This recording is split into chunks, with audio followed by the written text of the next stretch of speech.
بغیر وسیلے کے دعا کا فائدہ نہیں ہے۔ سیدنا حضرت فضالہ بن عبید رضی اللہ تعالی عنہ سے روایت ہے کہ رسول کریم صلی اللہ تعالی علیہ وآلہ وسلم تشریف فرما تھے۔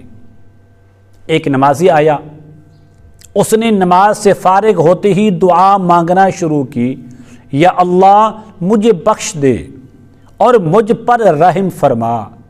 یہ سن کر نبی کریم رؤوف الرحیم علیہ الصلوۃ والتسلیم نے ارشاد فرمایا، اے نمازی تو نے جلد بازی کی ہے، دعا مانگنے میں تو نے جلد بازی کی ہے۔ جب بھی تو نماز پڑھا کرے تو بیٹھ کر سب سے پہلے اللہ تبارک و تعالیٰ کی حمد و ثنا بیان کیا کر جو اس کی شان کے لائق ہے، اور مجھ پر درود پاک پڑھ کر دعا مانگ۔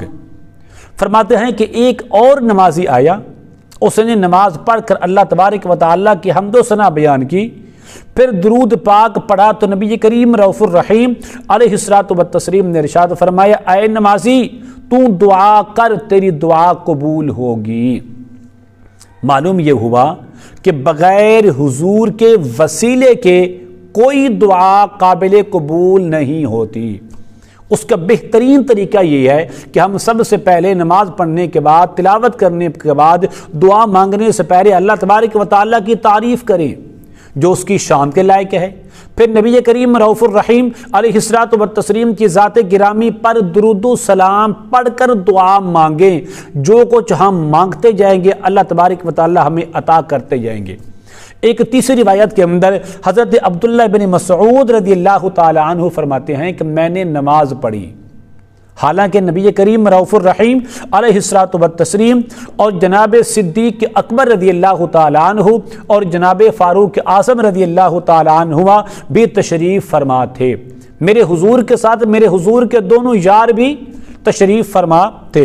جب میں نماز پڑھ کر بیٹھا اور اللہ تبارک و تعالیٰ کی حمد و ثنا کی، پھر میں نے نبی کریم رؤوف الرحیم علیہ الصلوۃ والتسلیم کی ذات گرامی پر درود پاک پڑھ کر دعا کی تو نبی کریم رؤوف الرحیم علیہ الصلوۃ والتسلیم نے ارشاد فرمایا، تو مانگ تجھے عطا کیا جائے، تو مانگ تجھے عطا کیا جائے، تو مانگ تجھے عطا کیا جائے۔